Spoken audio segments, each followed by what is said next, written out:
If you have been on this healing journey for any length of time at all, you've probably come across different scenarios in which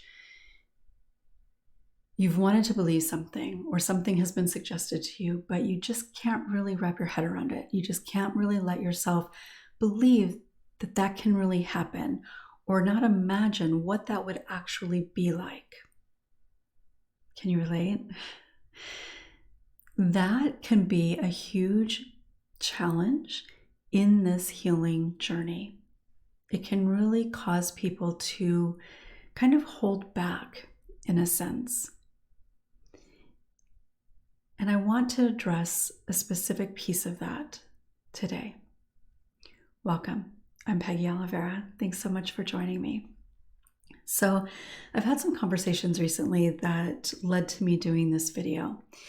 So it really is hard when you are on this healing journey, sometimes even a ways into the healing journey, but especially at the beginning stages, to really be able to, in a sense, trust that sometimes even that healing is actually possible, particularly for you. It can be hard to accept that there are people that you can trust that will want to be there to support you and will be able to show up for you in really healthy ways. It can be hard to fully grasp that if you've never actually had those experiences before. Like to trust somebody to not hurt you. Well, if most of the people in your life have hurt you in some capacity, it makes sense that you have difficulty believing that that would suddenly change. And unfortunately, that keeps people from pushing through that uncertainty, that doubt, to kind of create new opportunities, to allow yourself to be seen and accepted and supported. Because the truth is that when we believe that we are not worthy or undeserving, when our experiences have kind of taught us that we don't matter, our needs, our desires, our feelings, it doesn't matter. And when you've experienced childhood trauma, that is what you were taught, whether it's a conscious idea that you hold or not. So when you have held on to all of that throughout your life, there's a good chance that the people that you likely surround yourself with, the people that you might identify as being closest to you, and I say closest in quotes because our idea of that can shift as we begin to heal, which is a good thing. But when we don't believe that we are worthy of healthy, supportive relationships, we tend to engage the most with people who are not particularly healthy or capable of being supportive. Now, you might have some people in your life that are healthy, but maybe, there really could be a number of reasons that you hold yourself back a little bit from really engaging with them, from really sharing yourself with them in some way. Like you might have lunch together, you might do certain things together, but there's a good chance that you don't really allow yourself to truly be seen by that person because there's going to be fear of what that person might think, because you likely create some separation between that person and you.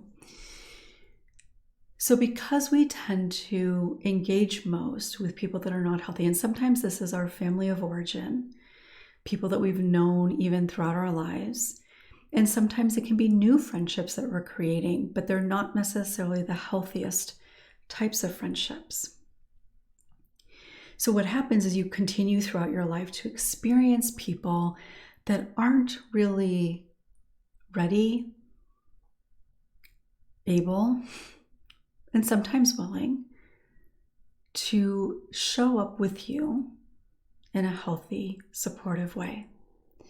So whatever experiences you end up having with that person, even if they're not necessarily bad, but you just don't really ever deeply connect with them because you're not allowing yourself to be vulnerable, then those ideas are reinforced. The ideas that it's not safe, that people don't really want to know or don't really care.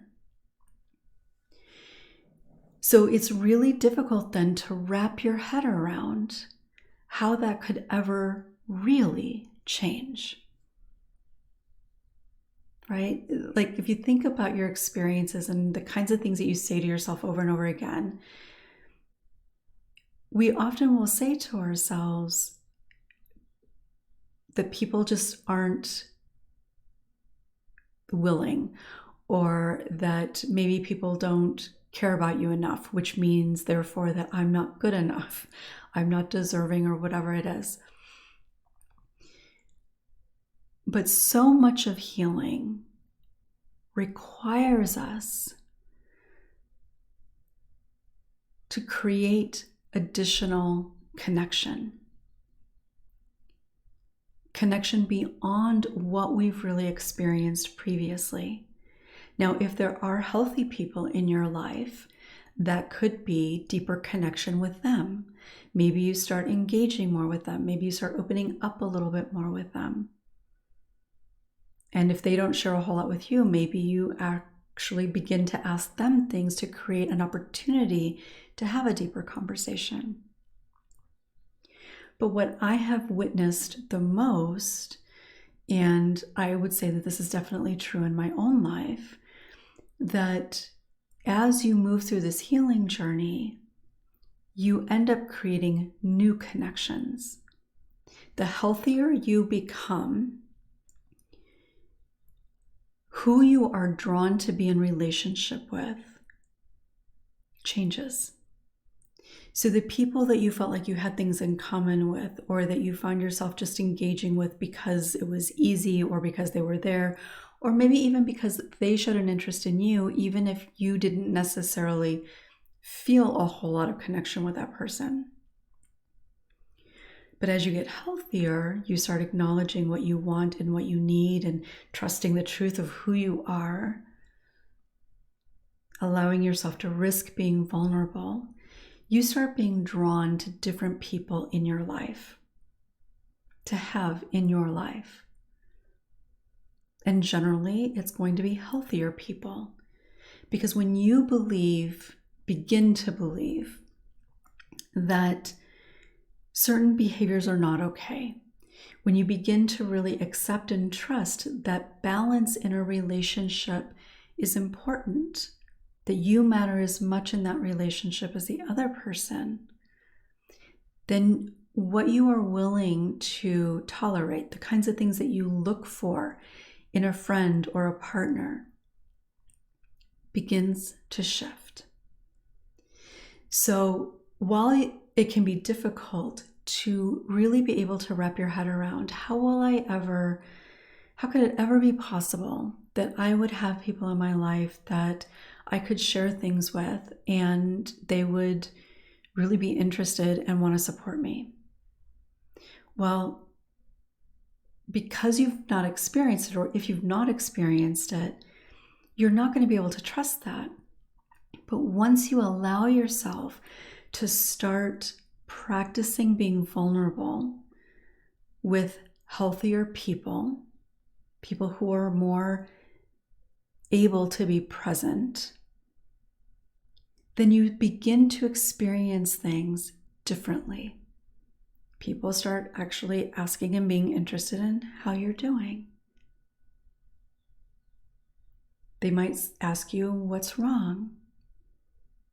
They might not shut you down as soon as you share something that isn't good vibes only. And once you begin to experience something a little bit different that motivates you, sometimes consciously, but even not consciously, it motivates you to continue to seek that out. Maybe more with that person, maybe with somebody else.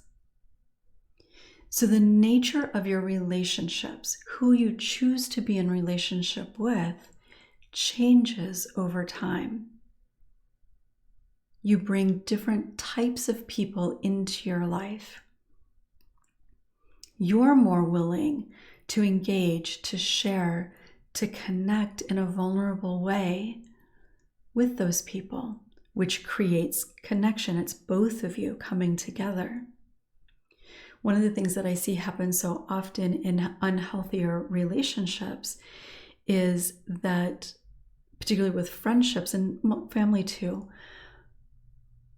they're often very one-sided, where one person, often it's the person I end up talking to, tends to give a lot in the relationship, but the other person doesn't really give a whole lot back.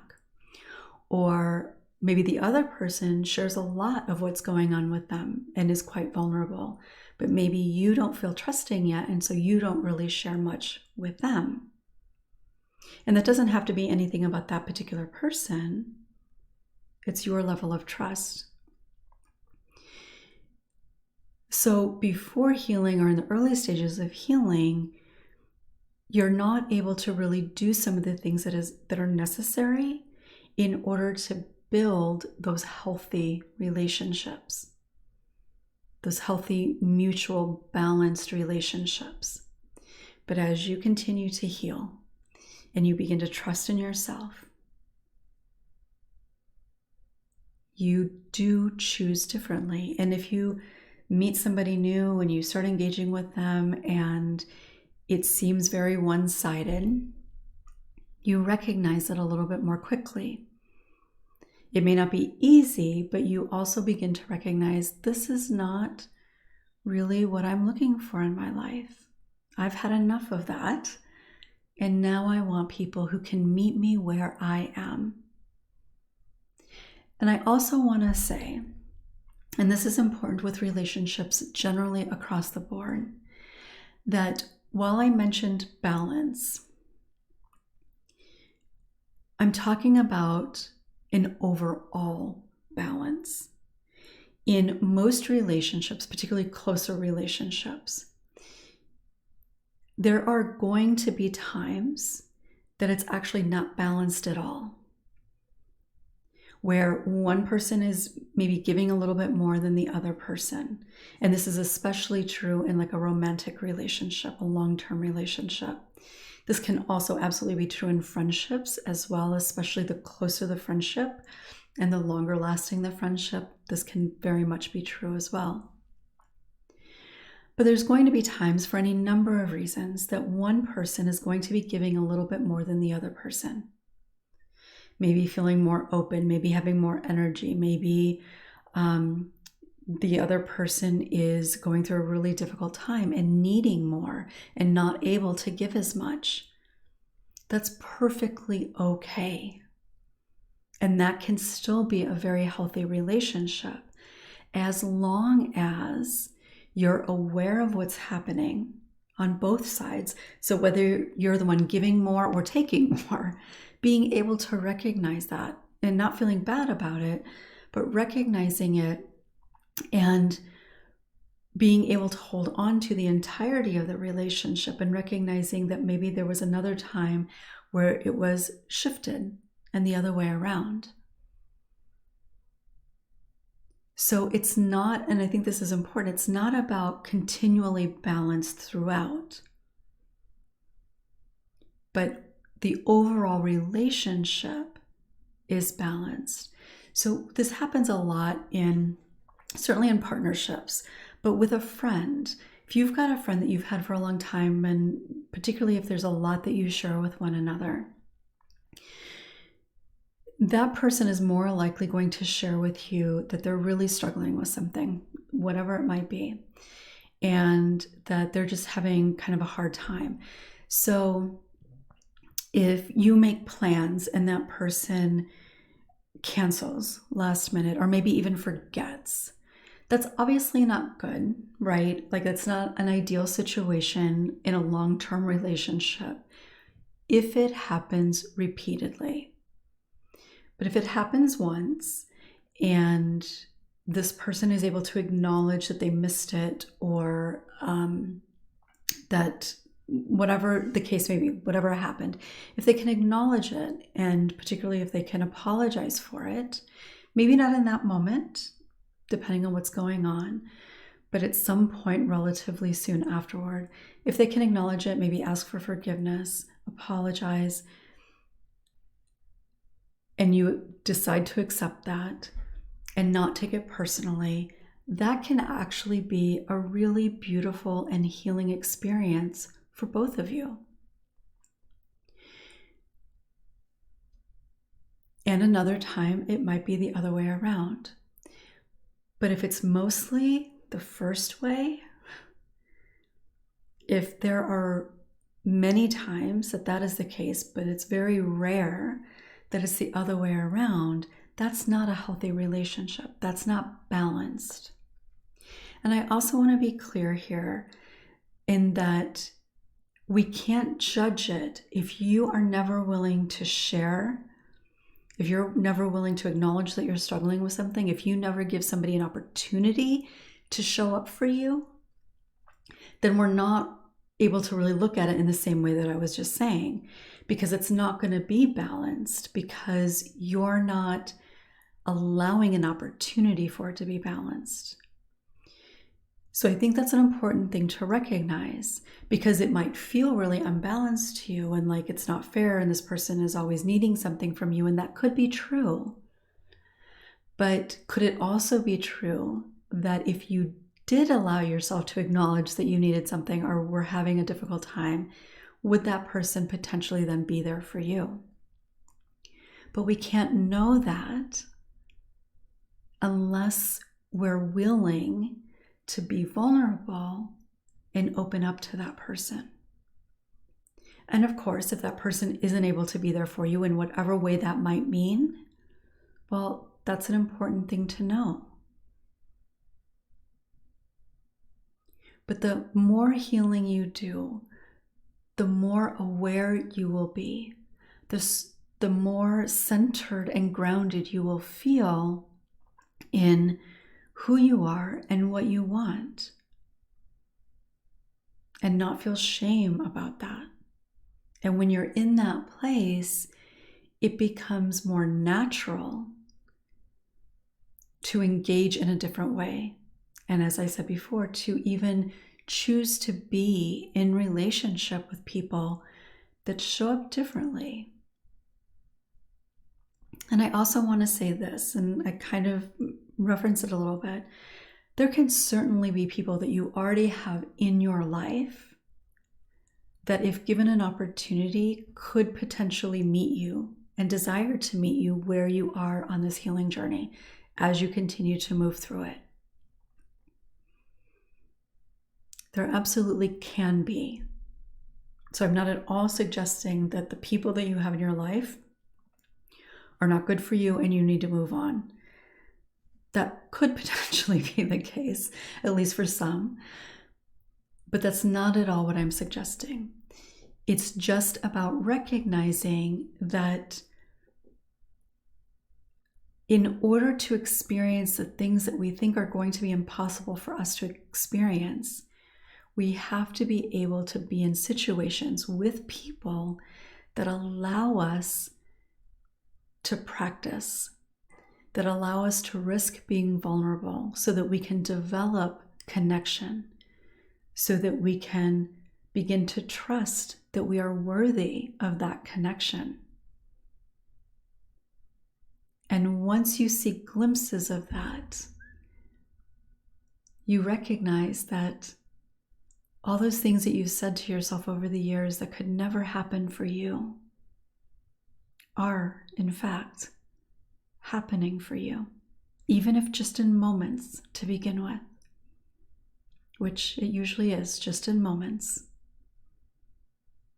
But the further along you move in this journey, the more moments there are. And that's ultimately what healing is. So you may not be able to trust it. You may not be able to even fathom how it could possibly happen for you. And again, come up with all the reasons that you believe it can't.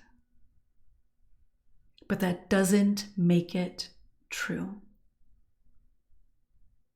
It just doesn't.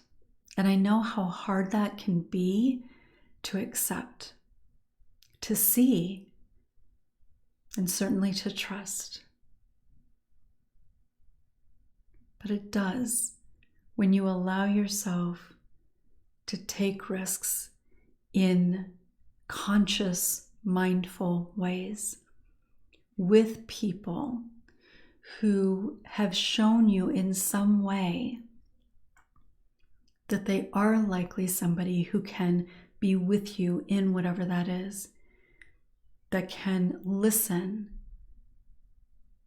that can take in what you're saying without judgment. And again, I know that can feel impossible if you've not had that experience in your life, whether it's because you just haven't allowed yourself to try, or the people around you have not been those people. And in all likelihood, it's probably a combination of both. And that's why I talk so much about the process and the practice, that it's incremental. We have to keep moving forward in order to experience any of those things. And when we get those glimpses, we accept a little bit more that maybe it could be true, which inspires you to continue to keep going. So I would love to hear from you. As always, share with me what this brought up for you, if anything.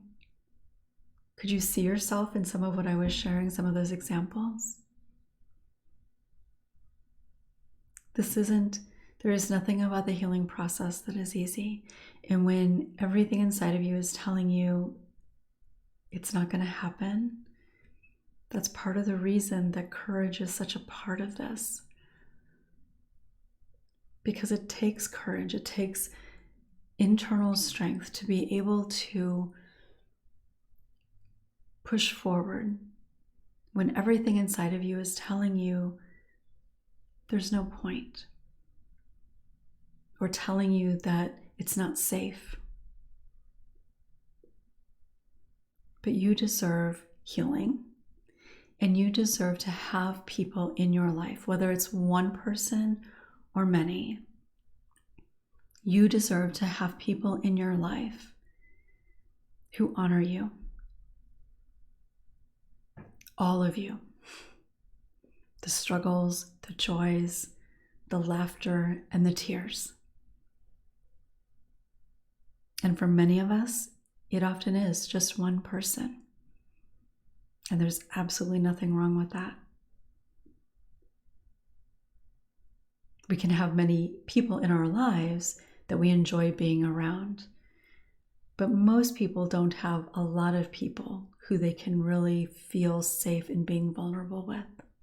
And that's okay. So share in the comments. And if you haven't yet subscribed, make sure to do so and click the bell for notifications. I'll look forward to seeing you next time.